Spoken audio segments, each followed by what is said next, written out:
Hi everybody, and welcome to my Hacker's Guide to Thematic Analysis. So we should probably start by defining what thematic analysis actually is. Now it might seem obvious or maybe not to say, but the idea of thematic analysis is predicated on this idea of themes. So this is where the thematic comes from. Now, not all qualitative analysis is about identifying themes. So qualitative analysis is a full spectrum of things, but it can include ideas like discourse analysis. And discourse analysis is much more about identifying the language that people use and how people achieve stuff with that language. So it's not necessarily focused on identifying themes in the data. It might be taking a very specific view of a passage and unpacking the intricacies in that passage. Likewise, something like narrative analysis is all about participants' narratives that they present and charting that kind of overall narrative and seeing kind of what that says about the participants' framing and how they're thinking about the world. So the idea of identifying themes, whilst not unique to thematic analysis, is kind of this central tenet of what we're talking about here. So a thematic analysis, or a TA, as you'll see it sometimes referred to, can be informed by many different perspectives, which is quite a nice thing about it, and is why lots of people use it, because it's not tied to one specific perspective. And this makes it really ideally suited, arguably, for beginners or people who haven't done much thematic analysis before, because you can think about your theoretical position a bit later on in the process. You still have to think about that, but it's not something that is stipulated right at the beginning of doing a piece of analysis. Whereas with discourse analysis, you're looking at kind of the granularity of words, linguistic structures, how speech and words are organized in certain ways, what that achieves. So that is kind of naming and claiming a sort of social constructionist perspective right from the beginning. Whereas you can embark on a thematic analysis and not necessarily have all of that resolved just yet. So ultimately, as a result of thematic analysis, you will be looking, in broad terms, for a thematic map. So this is a collection of themes that say something interesting about your data. So I'll show you an example. So this was actually my undergraduate dissertation, which consequently kind of rewrote for this article. And these were interviews with gay Christians about their spiritual and their sexual identity. And this was structured into three themes. So we have the intellectual position, which was kind of grounded in theology, kind of grounding the perspective of gay Christians in this idea of a sound theoretical position. We have the warrior position, which was much more about going in fighting.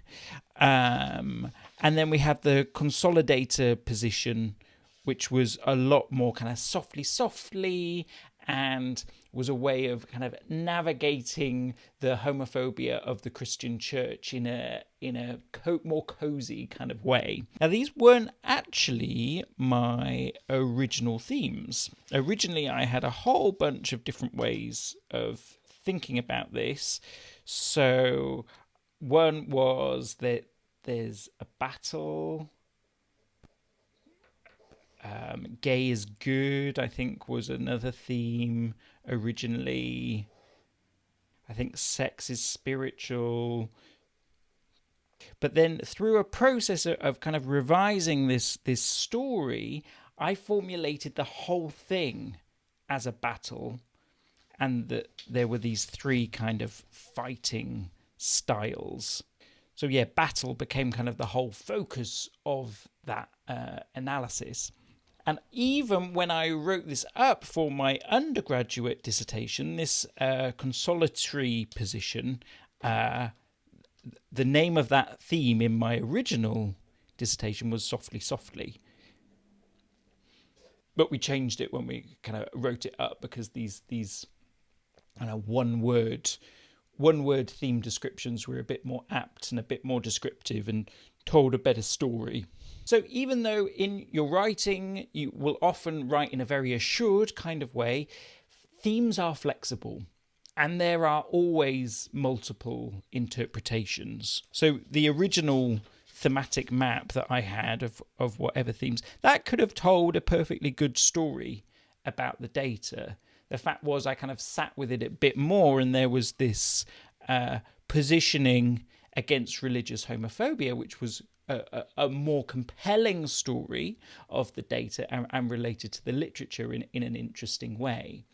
So the way a thematic analysis is usually structured, this is pretty short actually, because it had quite a short word count, but a bit of an introduction, method, and then the thematic analysis itself. I tend to start with a bit of blah blah, this is what the analysis is going to be about, particularly kind of giving the context of sort of the overarching theme that was at play here.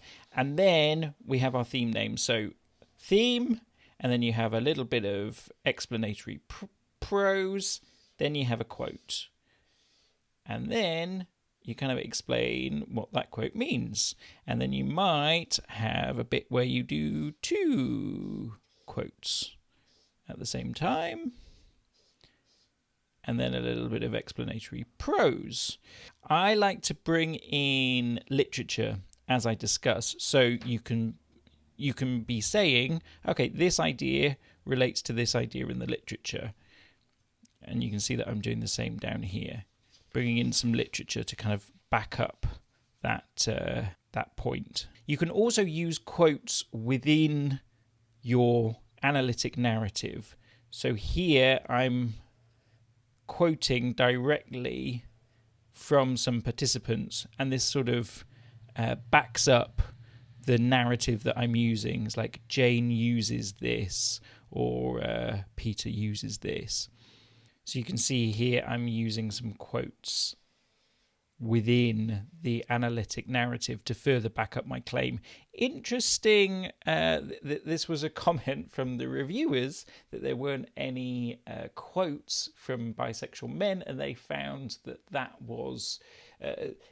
my claim wasn't really backed up because there were no quotes from bisexual men. So actually at publication stage I had to go back to the data and find some quotes that backed up that claim so that my analysis was convincing to the reviewers. So this dialogue with the literature and with the data, it is a counter-narrative to this idea that qualitative researchers just make stuff up, because there's actually some really kind of rigorous processes at play here. And at peer review, qualitative researchers are pretty ruthless in terms of whether something is a convincing claim or otherwise, and where that evidence comes from.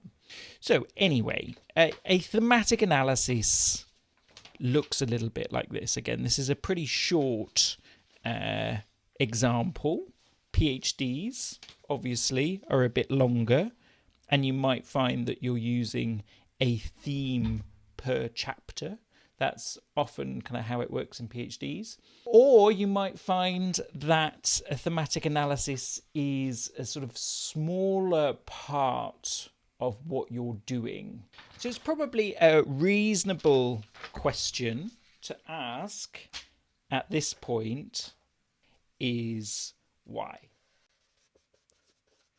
Why are you doing a thematic analysis or a piece of qualitative research? It's not always a straightforward question.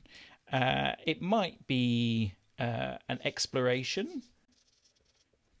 It might just be an exploration, and it might stand alone as exploration of an idea. That might be more common in, say, psychology or sociology, where you're just interrogating this idea, bringing in literature, providing that discussion. Or, say, in my field, which is HCI, qualitative analysis is often used to kind of elicit the user perspective or the user's needs or expectations of a system. And this is really important because often in computer science, systems get made without talking to the users and without seeing what they want or what their expectations are. It might also be to write a report. And here you might be coming up with, say, some actionable recommendations as a result of your analysis. So all of this is just to say that the purpose of your analysis will mean that you might go about it in slightly different ways.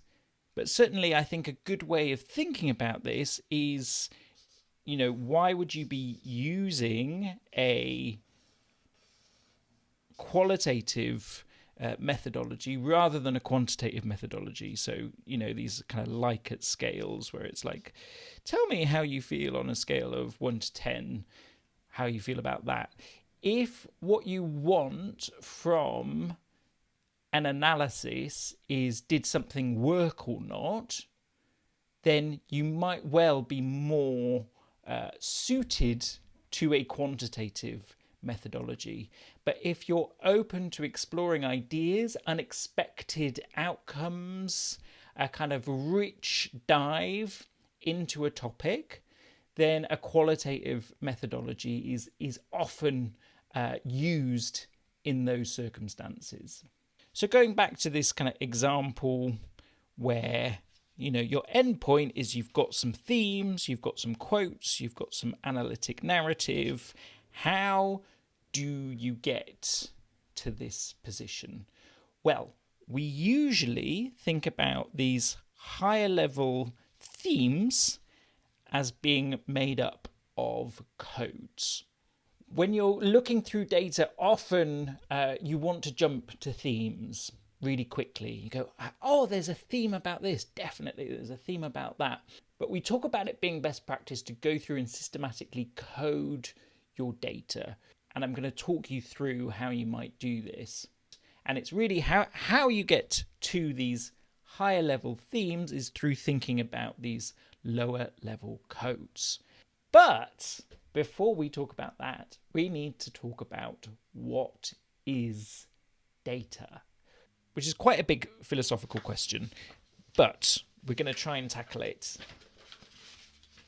So, in thematic analysis, we normally talk about data as being textual in some form, which is a little bit counterintuitive in some ways because the most common form of data collection is the interview. And here are some interview transcripts that I collected for the purposes of teaching. These are interviews with individuals about their mobile phone as sort of an intimate partner, a kind of weird framing of people's relationships with their mobile phones. So these were face-to-face interviews which were recorded and then transcribed. And then you end up, these are just 2 pages of 3 interviews, so the actual data is a lot more than this, but is relatively well structured, where you have interviewee and an interviewer. So the interviewer in this case is me, and the participant is speaking as well. And it kind of goes in a sort of question and answer sort of thing. Focus group data or workshop data can be a little bit more unruly. So this is also an example I use in teaching from my PhD, where I held workshops with young people and youth workers. Again, recorded these, and then that comprised my data. What's interesting here is your data can be a fair bit more messy, and certain people can dominate the conversation, but that can be also really interesting from an analytic perspective as well. In this example, which I talk about in my thesis, if you're interested, the youth worker kind of dominates the conversation and makes this sort of centerpiece where young people's voices were kind of ignored. Sometimes in workshops, people have said, well, isn't that hugely problematic? And wouldn't you need to go back and recollect your data? And kind of what I've said in response to that is, well, actually, from a more kind of discourse analysis point of view, that can be the way that you analyze the data. You can say, hey, isn't this kind of problematic? And then part of your analysis is kind of unpacking how that is problematic. So I will link to my PhD if you're interested in that. Of course, if your project is sort of predicated on the idea of speaking to young people, and at no point in your data at all do young people speak, then of course that might then be problematic. But this is all just to say that qualitative data can be messy because it's from people. It's often kind of their face-to-face conversations, which are then transcribed. And that's sort of what qualitative data looks like most sort of typically in thematic analysis. And that's where kind of our coding structures and ideas of kind of systematically going through your data normally rests on the idea that your data is in somehow textual and that you can kind of label it in that way. But qualitative analysis can also include lots of other things as well. A great book about this is Collecting Qualitative Data by Virginia Brown, Victoria Clark and Deborah Gray, edited by them. So like qualitative surveys is a nice example.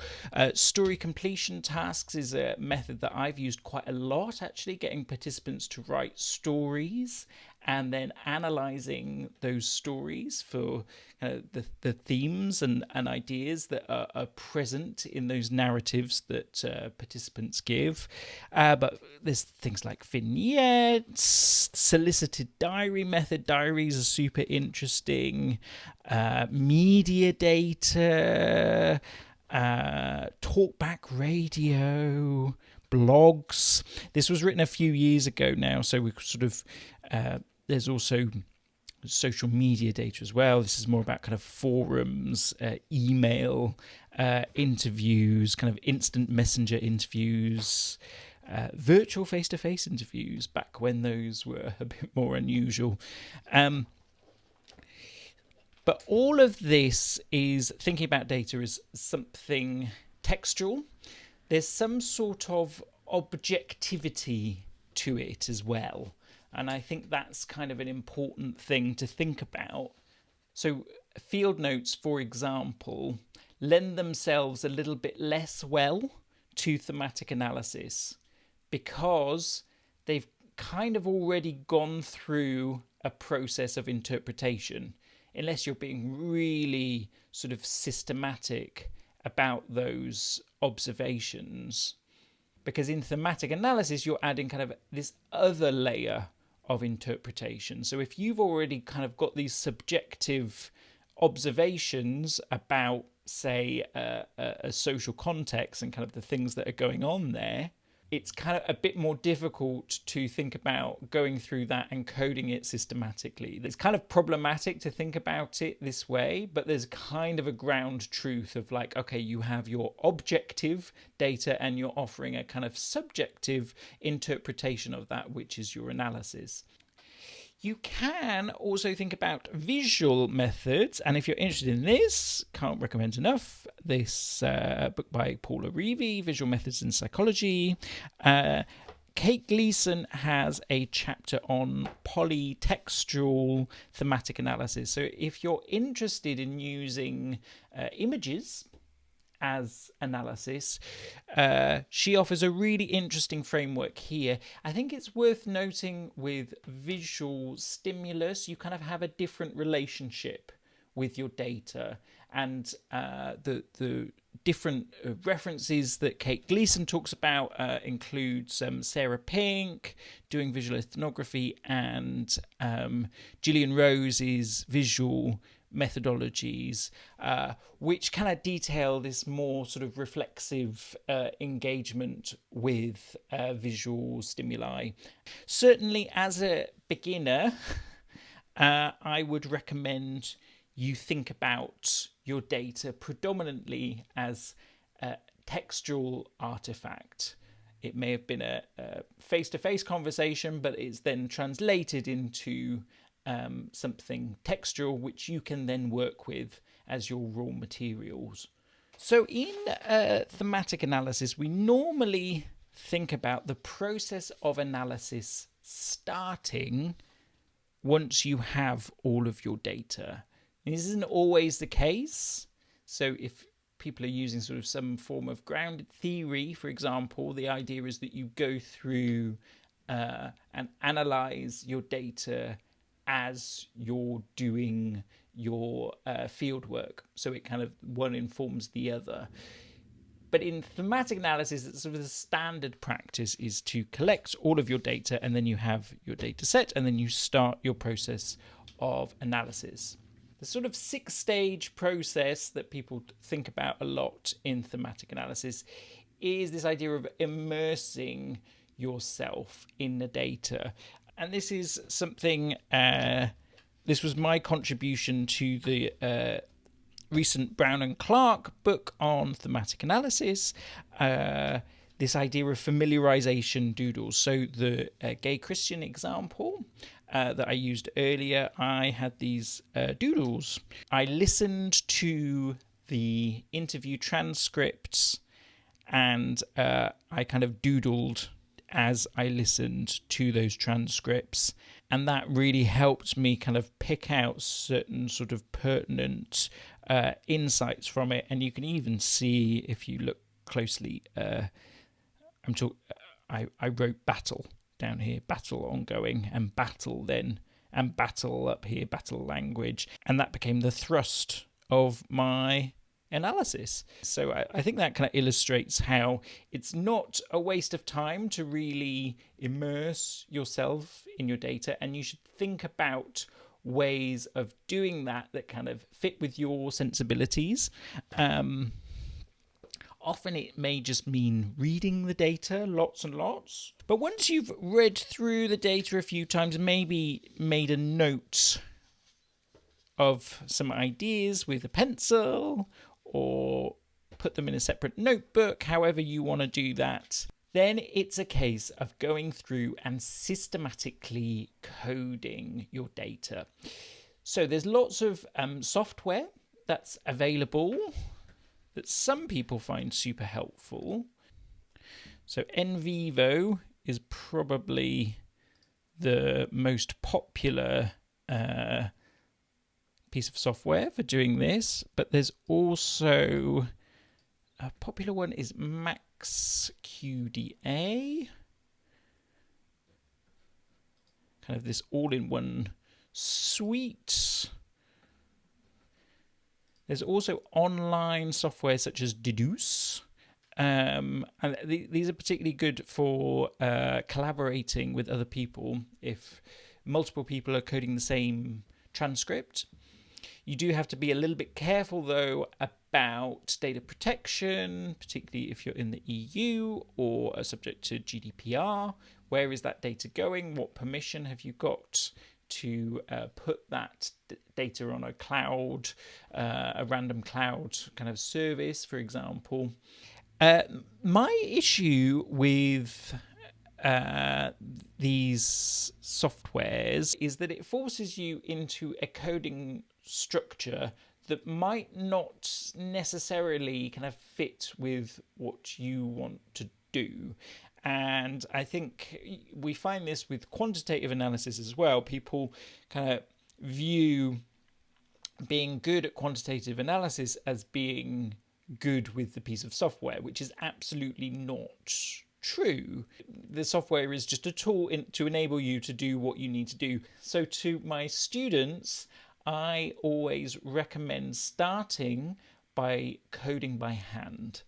And then later on, you can use a piece of software if that's what you want to do and if that's helpful. So this is the technique that I teach that I'd also invite you to try using 2 highlighter pens and a hard copy of your data. And what you do is just go through and systematically code. Next step is to fold in the cheese. What does that mean? So what does that mean? He folds it in. Well, I understand that, but how do you fold it? Do you fold it in half like a piece of paper and drop it in the pot, or what do you do?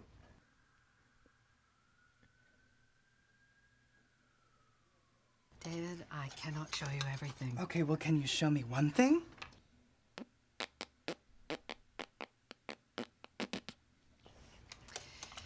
Here's what you do. You just fold it in. so this is how I go about coding. If you say fold in one more time. It says fold it in! So you start this at the beginning. This is me, so this doesn't need any coding. I don't think this needs any coding. Like, okay. For me, my phone is also my alarm clock. So that's interesting for some reason. And I am going to code this multiple uses of phone. And I think don't get too hung up on codes at this point because you can always change them later on. The important thing is kind of getting started. So I'm just going to keep going through and systematically coding what the participant says. I have not bought a separate alarm clock for myself, though I keep meaning to. Oh, is that interesting for some reason? Wanting separation? So it is the first thing I tend to see when I wake up. Well, that's interesting because it's the first interaction of the day. Okay, let's keep going. And I tend to do sort of...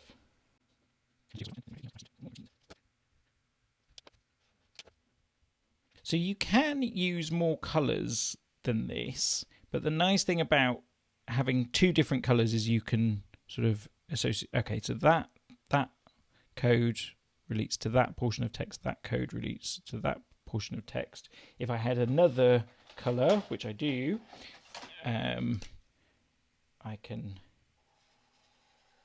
do this, usually the spam things. I don't know if that actually needs coding, but in fact, I'm going to code this the same. It's routine interaction as well. But you're not using one colour per code because there wouldn't be enough highlighter pens in the world to capture. You need to be able to generate as many codes as you want to. You can't be kind of limited. Okay, I've only got 3 highlighter pens, so I can only highlight 3 codes. but we'll continue on with the 3 highlighter pen method. So last I went orange, it was green, orange, pink, right. So when people see me coding, they often think, how on earth do you have the time to do all of this? And the reality is, when I first start coding, I will go into too much detail. And then you kind of pare back on the detail as you go, because yes, if you had a huge corpus of data, you wouldn't be going through everything with this level of granularity. But if you start being really specific, then you can start to get a sense of things you might not need to code so closely.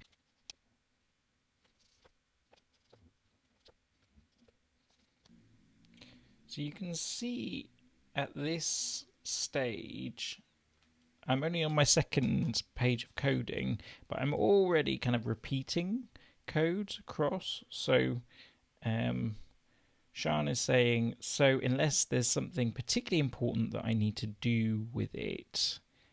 So this idea that the phone should be a lifeline. And then later on, she's saying, if someone is trying to contact me, I never hear it and I don't check it for 6 hours. So it's this also this idea that the phone should be a lifeline. It's there for important things.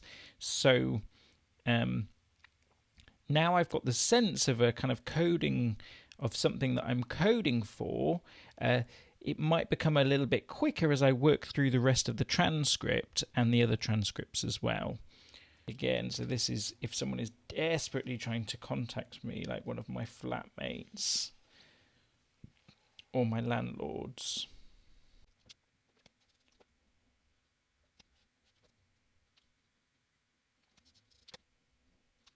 So I think there's a sense of allowing yourself to be a bit indulgent at this stage, because you are engaging in this rich reading of the data, this kind of deep, close reading. So you really want to allow yourself the time, kind of unhurried by the rest of life, to really engage in this phase of the data. And this is why people often kind of send themselves off on writing retreats where they can be kind of free from the distractions of everyday life, and giving yourself permission to engage in this close reading of the data, because that's going to result in a good analysis.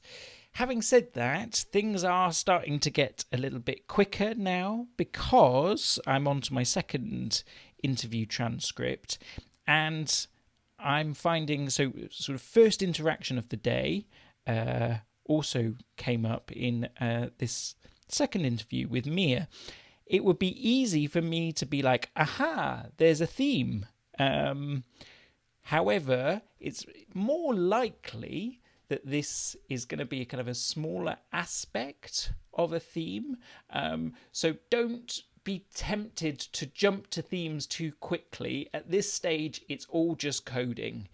But you can repeat codes, and it's good to see that there's codes kind of repeating across, because you're starting to kind of spot these commonalities across your data set, which is, of course, a kind of key aspect of thematic analysis. You can also kind of see differences between the transcripts, which might kind of be a further impetus for your coding. So here, Mia is talking about a kind of ritualized interaction with her phone, where she's got this meditation app, and she's repeating her mantras for the day, and she's not engaging with messages or emails. So it's kind of this purified, uncontaminated use of the phone. And we might contrast this to Sean, who's talking about a kind of routined interaction, which is kind of filtering out the spam and doing the kind of day-to-day business of interacting with the phone. So now we're down to the business.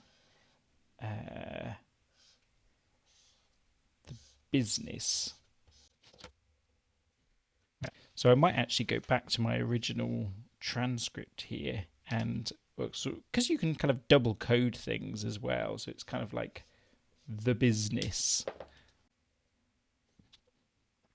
So this is the nice thing about coding in this way. You can use this kind of however you want. You can go back, you can recode things.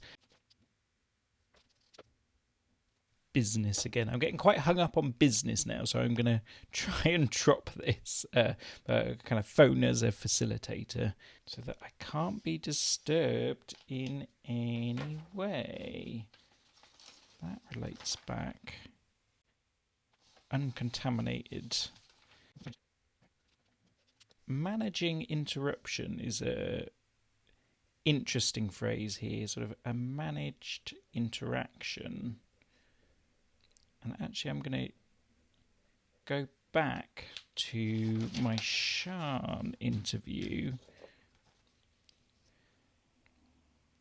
Background interaction. I'm also going to code this for a managed interaction. I'm kind of speeding up a little bit now because I'm getting to the end. So sometimes I'll put a kind of placeholder code here. It's like a capture where I keep my life. I'm labeling this a keepsake, ? I'm kind of aware that there's a better code there that I can come, and then later on I might put something else here. But for now, I'm just using this as a sort of placeholder code, so I can just kind of keep on coding the data properly. So there's different strategies for coding, and one strategy I've heard is using these kind of ing words to kind of identify what's really kind of happening in the data. So personify ing, and then here could be enable ing capturing maybe. Capturing. So that might be a kind of helpful strategy for when you're coding your data as well. This kind of focus on ing words to kind of offer that layer of interpretation. So I think this captures it better later on. A precious keepsake. You have all the photos from home and you have all your people there. So I'm going to change this to a precious keepsake. Get rid of the question mark. I'm happy with that code now. Mikey Moo, you gonna come say hello?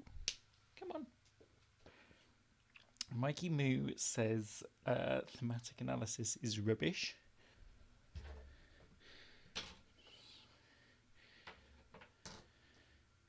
You helping?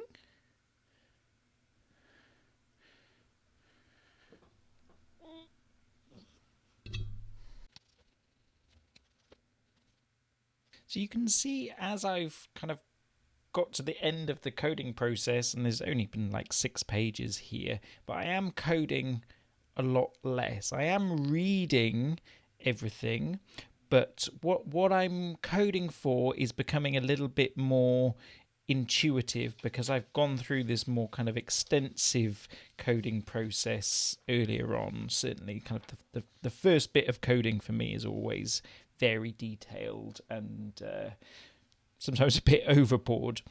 So this is a kind of subset of data, but still I'm generating, quite a lot of codes out of this. So I've got all of this highlighted data. Now what I want to do is compile all of these codes into a list. Now there's lots of ways you can do this, and this is where kind of software does become helpful because it will separate out your codes. But I quite like doing this process manually as well. At this point, I'm starting to see things that aren't so relevant. So like Sean's interview here is like there's a lot in the referendum at the moment, current affairs. I don't think that's a particularly important theme, so I'll get rid of that.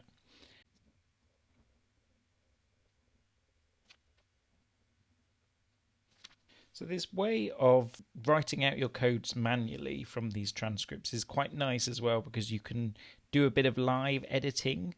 So I've got enabling phone as an enabler. So I've then changed that to phone as enabling. So here are all of my codes. And now, so when you're in a position where you've got all your codes, so people will have different ways of doing this, but I am literally going to cut up these codes into little slips. And this is why sometimes people use note cards, post-it notes.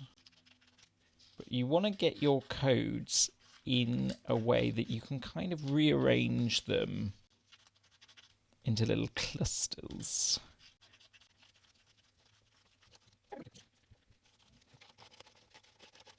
So often when I'm teaching, I use kind of big whiteboards, which is also helpful in terms of kind of just seeing the codes and kind of drawing connections and sort of circling things that sort of seem familiar, that seem to kind of cluster together. That's quite a good way of doing it in teaching. Perhaps we can get rid of our unnecessary code. Goodbye. Okay, so you can see that some of these codes are what we would call more semantic, which is a code that sticks quite closely to the meaning making of the data. So multiple uses of phone. I can remember when Sian is just saying she uses her phone for different things. So that's something that sticks quite close to the meaning making that's in the data. Whereas something like uncontaminated, that's a bit more of an interpretation. And we might talk about this in terms of being more of a latent code. It's going kind of beyond the surface level meaning of the data. I was thinking about this idea of purified, and that came to this idea of uncontaminated by kind of extra distractions. So I think uncontaminated is a little bit more latent. So now we're at the fun bit where we look at our codes, and it's kind of important that these codes mean something to us. So if I've written something, so like uncontaminated is one word, but I know what that means. If at this stage I'm looking at a code, phone as enabling, for example, if I don't know what that means, then it might be a chance to go back to my data and be like, okay, so what is the phone enabling? Is this more of a broader kind of narrative of enablement? Or is this actually, if I go back to my Becky data, it's enabling a connection to home. Phone as enabling home. And I'm just going to add that. And now suddenly that code actually means something for me. So there is at this stage a kind of dialogue between kind of collating your codes, clustering your codes, going back to your data, kind of seeing what the data says, maybe recoding, maybe kind of adding something here.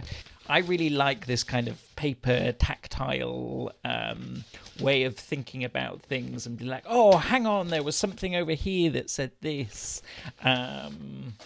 You may not. You may prefer a very systematic way of viewing your data, but I think it's good to enable these kind of sparks of inspiration of like, oh yeah, they framed that in this way, and that's really interesting. So any way that you can kind of get into that headspace, I think is really helpful at this point. Let's try and separate all of these out and see if we can start clustering them together in some way. Big part of the...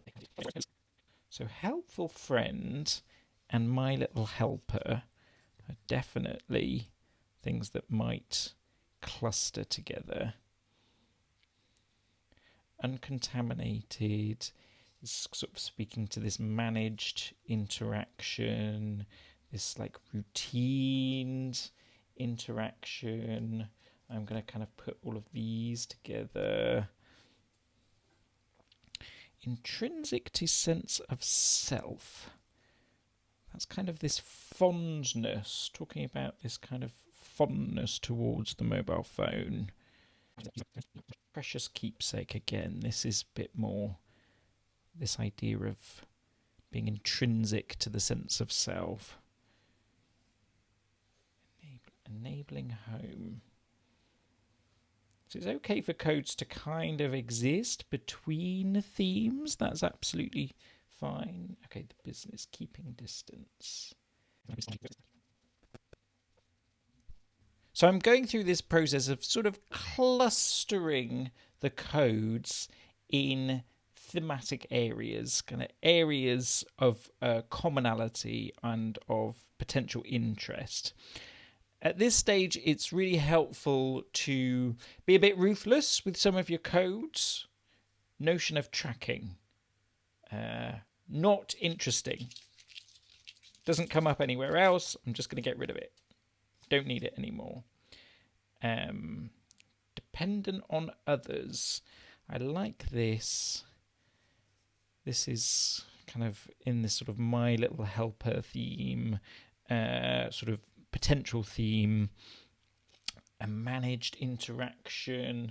So what I have going on here is a few potential, what we would call candidate themes. So the first one here, and I'm going to try and like flip between the two, is this idea of my little helper. So nothing is committed in stone yet, but let's just explore what this might look like. My little helper. And this kind of captures the idea of being a helpful friend, co-presence, being useful in day-to-day life. Then we have the business, which I quite like. The business. Sort of an active management tool, life admin. So you see this is going through a kind of layer of interpretation here. Got a couple of managing interactions. So this is kind of the busy life person who's managing different aspects of their life through their mobile phone. That's the kind of vibe I'm doing with this theme. And then we've got this kind of, it is quite, I'm a bit more attached than I should be. And there's this sort of notion of needing distance. Really snappy theme title. That probably needs some work. And then I've also got this kind of little box of secrets and evil distractor, which are kind of interesting. So as a set of candidate themes, this is starting to look okay. I've got kind of some generic areas that my codes are kind of clustering towards, and I can play around with multiple versions of this. So here's a kind of very early thematic map. Let's try and do one that's a bit more finalized. So my little helper, that feels like a So my little helper feels like one. My active manager, he's another potential one. It dictates certain things in life. And then my evil distractor. So then, as I'm thinking through this, maybe we could structure our analysis as a kind of continuum. Ooh. So hopefully you can see we've fairly quickly, reasonably quickly, however many hours later, we've gone from our raw material, we're going through, we're coding the data, we came up with our list of codes, and we kind of thought through, some of those are helpful, some of them aren't so much. We started clustering those together. We start writing out our thematic maps.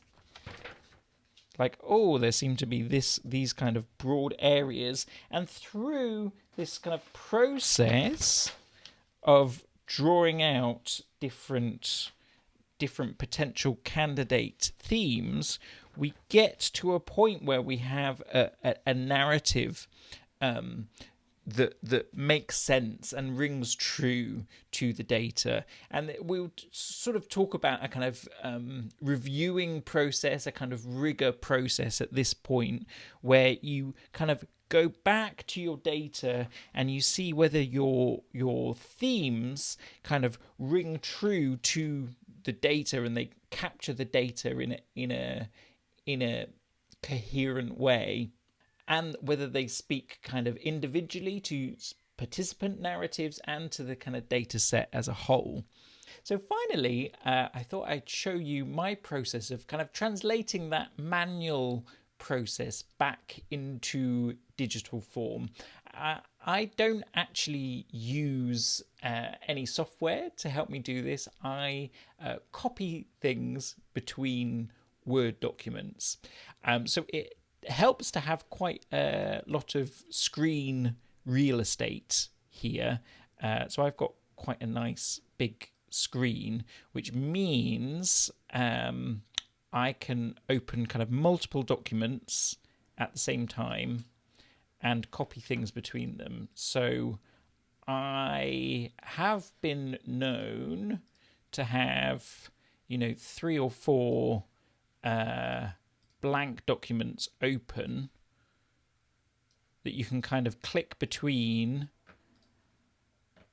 to copy sort of the relevant quotes over.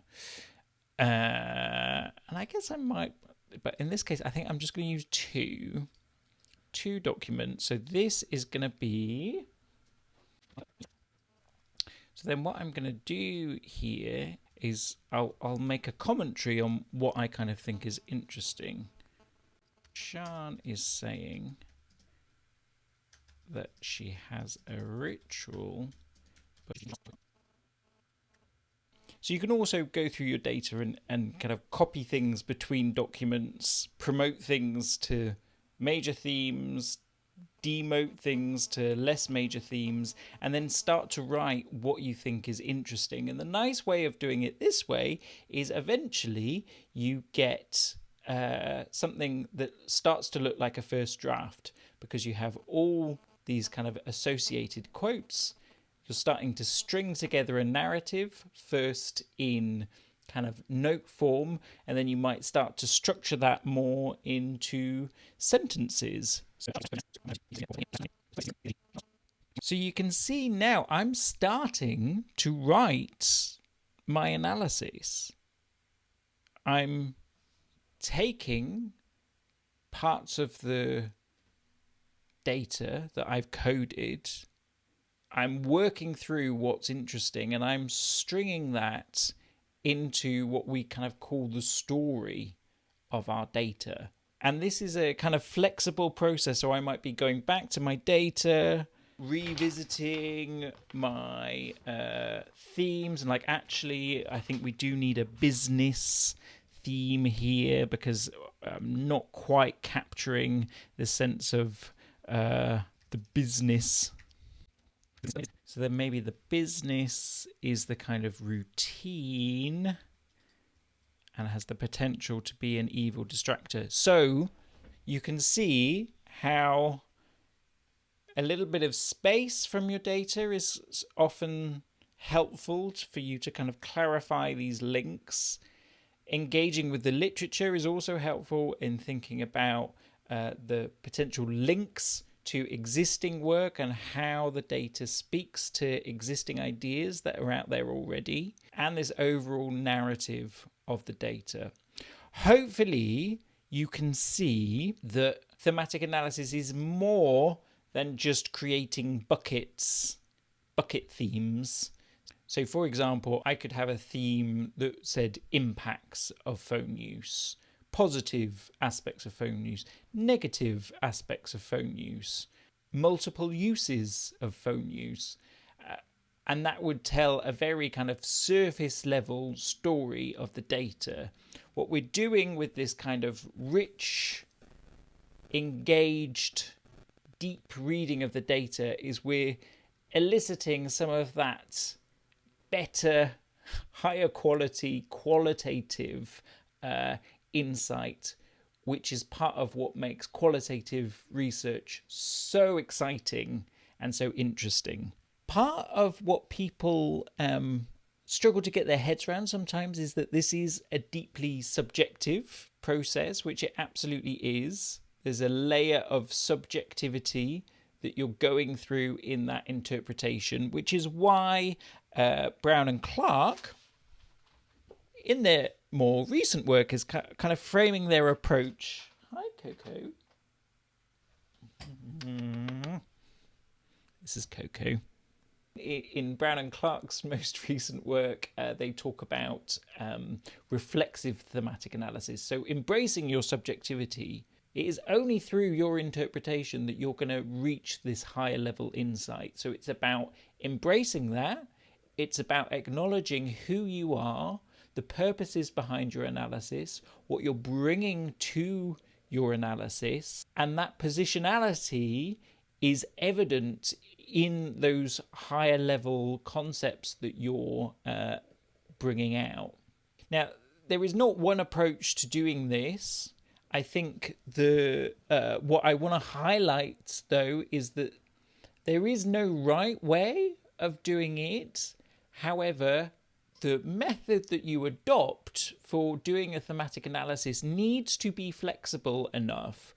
You need to have the freedom to kind of play around with your data a bit, which is something I wrote about on a Twitter thread a little while ago, this kind of notion of play and thematic analysis, which I think is quite pertinent, that you can allow yourself the freedom to be like, hey, how would it work if this theme came together and this theme, and how the two would relate to each other? How could this idea relate to this theme? And you can play around with trying to fit data in different ways. So embrace the mess of thematic analysis, embrace the mess of qualitative data. Allow yourself that time to have that rich, qualitative exploration, which is really going to elicit that insightful analysis that you are all capable of. Until next time, thanks very much. See you later. Goodbye.